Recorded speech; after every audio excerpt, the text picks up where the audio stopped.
হযরত আবুল আব্বাস হাররার রহমতুল্লাহ বলেন, একবার আমি সমুদ্র পথে সফর করে হযরত আব্দুল আব্বাস মারিনির সঙ্গে দেখা করতে আসলাম। তিনি মস্ত বড় আল্লাহওয়ালা ছিলেন।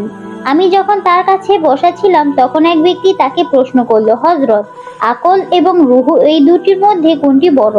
আমি লক্ষ্য করলাম ওই প্রশ্ন শোনার সাথে সাথে শায়েখ নিজের রূহকে ঊর্ধ্ব জগতে পরিভ্রমণে নিয়ে গেলেন, সাথে আমার রূহকেও নিয়ে গেলেন।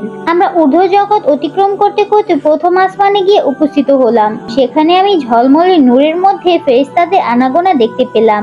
এই ফাঁকে শায়েখ কোথাও অদৃশ্য হয়ে গেলেন। আমি সেই ঊর্ধ্ব জগতে দীর্ঘ সময় অবস্থান করলাম, কিন্তু কোথাও বসবার জায়গা পেলাম না। পরে জমিনে ফিরে আসলাম।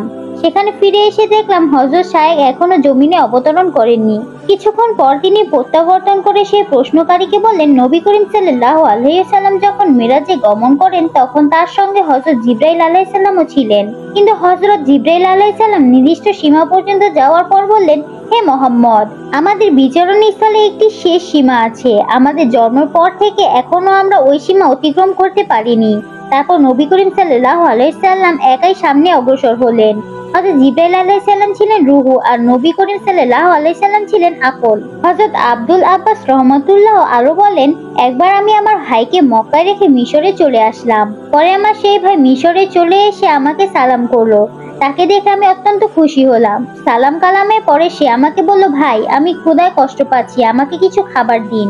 আমি বড় আক্ষেপের সঙ্গে বললাম, ভাই, তোমাকে খেতে দেওয়ার মতো আমার কাছে কিছুই নেই, আর কারো কাছে সাহায্য প্রার্থনা করার স্বভাবও আমার নেই, এবং উপার্জন করার মতো আমার অবসর নেই। আমার এই বক্তব্য শেষ হওয়ার সাথে সাথে ঘরে জানালা দিয়ে একটি পাখি ভিতরে প্রবেশ করে আমার কোলে একটি মূল্যবান মুদ্রা রেখে চলে গেল। পরে তা দ্বারা আমি খাবার ক্রয় করে আমার ভাইকে খেতে দিলাম। হযরত আব্দুল্লাহ আব্বাস রহমতুল্লাহ এইরকম আরো অনেক ঘটনা আছে যা দ্বারা আমরা অনেক কিছু শিক্ষা গ্রহণ করতে পারি। যাই হোক, এই গল্পটি আপনাদের কাছে কেমন লাগলো অবশ্যই কমেন্টে জানাবেন, আর ভালো লাগলে আমার চ্যানেলটিতে সাবস্ক্রাইব করে দেবেন এবং ফেসবুকে ফলো করতে ভুলবেন না। সবাই ভালো থাকবেন, ভালো রাখবেন। আল্লাহ হাফেজ।